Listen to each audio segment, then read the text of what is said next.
How to make a revolution. இங்கே வாழறதுக்கே வழி இல்லை, புரட்சிக்கு ஒரு கேடா அப்படின்னு கேட்கலாம். வாழறதுக்கு வழி இல்லாதனால தான் புரட்சியை பற்றி நம்ம பேச வேண்டியிருக்கு. தமிழக சூழலில் புரட்சி அப்படின்ற வார்த்தை ரொம்ப மலிவான சொல்லாக மாறி பல ஆண்டுகள் ஆயிடுச்சு. புரட்சி தலைவர், புரட்சி கலைஞர், புரட்சி தலைவி அப்படின்னு எல்லாருக்கும் அந்த புரட்சின்றத பட்ட பேராக வச்சுருக்கோம். ஆனால் உண்மையில் புரட்சி அப்படின்ற அந்த வார்த்தையே உச்சரிக்கும் போது ஒரு மிகப்பெரிய ஆற்றல், மிகப்பெரிய அளவுக்கு ஒரு வீரியமான சொல்லாகவும் அது இருக்குது. ரெவல்யூஷன் உலகம் முழுக்க அது ஏற்படுத்தின தாக்கம் அப்படின்றத வார்த்தைகளில் அவ்வளோ சுலபமாக விளக்க முடியாது, விவரிக்கவும் முடியாது.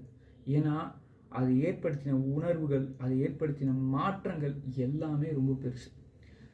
எல்லாருக்கும் வணக்கம். நான் பாரதி கண்ணன். நிறைய பேசணும் அப்படின்னு ரொம்ப நாளாக நினச்சி அப்படியே அப்புறம் பேசலாம், அதுக்கான ஒரு முறையான செட்டப்போட பேசலாம்னு சொல்லிட்டு தள்ளி தள்ளி தள்ளி போயிடுச்சு. ஸோ இருக்கிற சூழல்லேருந்து சில விஷயங்களை நான் பகிர்ந்துக்கணும்னு நினைக்கிறேன். அதில் குறிப்பாக என் வாழ்க்கையில் பாதித்த ஒரு மிக முக்கியமான ஒரு விஷயம் அப்படின்றது இந்த புரட்சி அப்படின்றது, ரெவல்யூஷன்றது.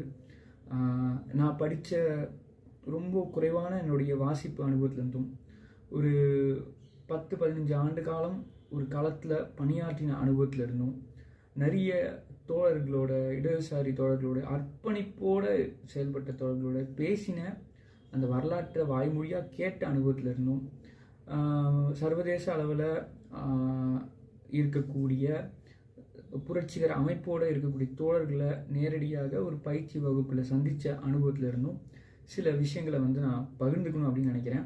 ஸோ அந்த அடிப்படையில் இந்த வரக்கூடிய அடுத்தடுத்த நம்மளுடைய காணொலியில் இந்த புரட்சின்றதை சாத்தியப்படுத்த நம்ம என்ன செய்யணும், குறிப்பாக இந்த புரட்சிக்கும் கிளர்ச்சிக்கும் என்ன வித்தியாசம், நம்ம புரட்சி சொல்லலாம், ரெவல்யூஷன், ரெபலியன், அதுக்கப்புறமா எழுச்சி சொல்லலாம், அப்ரைசிங், எல்லாத்துக்குமே வேறுபாடு இருக்குது.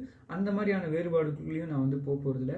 பட் ஆனால் அந்த அடிப்படை நோக்கம் என்னென்னா, இப்போ இருக்கக்கூடிய சமூக கட்டமைப்பை முழுவதுமாக மாற்றி அமைத்து ஏற்றத்தாழ்வில்லாத எல்லோருக்குமான ஒரு சமூகத்தை அமைக்கிறது தான் அதோடைய அடிப்படையான நோக்கம் அப்படின்றத நம்ம புரிஞ்சுக்கலாம். புரட்சியை வாழ்நாளில் பார்க்கணுன்னு விரும்பக்கூடியவரா நீங்கள்? அப்போது நம்ம இணைவது காலத்தின் கட்டாயம். எப்படி இணைய போகிறோம், எங்கே இணைய போகிறோம், எதில் இணைய போகிறோம் அப்படின்றத எனக்கு தெரிஞ்சு அடுத்து வரக்கூடிய காணொலிகளில் பகிர்ந்துக்கிறேன். புரட்சி செய்வதில் I am serious. Are you?